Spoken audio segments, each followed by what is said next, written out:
आता तुम्ही बघू शकता सध्याला नाशिकमध्ये प्रचंड मोठा महापूर आलेला आहे आणि पहिला महापूर या वर्षीचा 2026चा, ज्याच्यामध्ये आपल्याला दिसून येऊ शकते की जिथे दुतोंड्या मारुती हा पूर्णतः बुडू लागलेला आहे। म्हणजे ते बघा, दुतोंड्या मारुतीच्या अगदी गळ्याच्या वरती पाणी गेलेलं आहे आणि त्यातल्या त्यात हे पाऊस अजून वाढलेला आहे, पाऊस वाढतोय, पाणी वाढतंय, पुराची पातळीही वाढू लागलेली आहे आणि आता एक जोरदार पाऊस सुरू झालेली, इथली दुकानंसुद्धा वाहून गेलेली दरम्यान। आता काही वेळापूर्वी इथली जी दुकानं होती ती वाहून गेलेली आहेत, त्यांच्या वस्तू वाहून गेलेल्या आहेत आणि तिथे दिसून येऊ शकते बरीचशी लोक जे दुकानातले ते वस्तू काढतात ती दुकानं बाहेर काढण्याचा प्रयत्न करतात। बघा आता मी तुम्हाला तिथे नेऊन दाखवतो की हे बघा, की इथे बघा की ही दुकानं जी आहेत ना, सगळी लोक आपली वस्तू जे आहेत की जितकं शक्य होईल तितकं ते बाहेर काढून तिथे योग्य त्या ठिकाणी नेण्याचा प्रयत्न करत आहेत आणि हे बघा खूप प्रयत्न त्यांचा अगदी प्रयत्न सुरू आहेत आणि त्या प्रयत्नामध्ये ते जी दुकानं आहेत ती बाहेर काढली जातात, वस्तू बाहेर काढतात आणि हा गाळ सगळा बाहेर आलेला आहे। ती दुकान बघा, ती पलीकडची जी सप्तशृंगी कुंकू भांडार आहे तर ती अगदी पाण्यात वर तरंगलेली असं म्हणतात। ते पलीकडची दुकानसुद्धा त्याचे मालक मला माहीत नाही कोण आहेत किंवा काय नाही,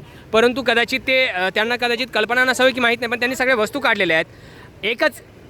एक गोष्ट अशी की सध्याला हा जो काही पुराचा सगळा भाग दिसून येऊ शकतो आपल्याला, खूप मोठ्या प्रमाणात झालेला दिसतोय। म्हणजे पाणी वाढले, पाण्याची पातळी वाढली आहे, मिनटाला पाण्याची पातळी वाढते आहे। आत्ता ज्यावेळेस आम्ही आलो होतो त्यावेळेस दुतोंड्या मारुतीच्या अगदी गळ्याच्या खाली पाणी होतं, मात्र आत्ता ज्यावेळेस तुम्हाला दिसून येऊ शकेल की हे दुतोंड्या मारुतीचे जे काही आहे, दुतोंड्या मारुतीच्या अगदी गळ्याच्या वरती पाणी जाऊ लागलेलं आहे। एकंदरीत काय पाणी हे किंवा हा पूर जो आहे तो महाराष्ट्रासाठी सुखवणारा आहे।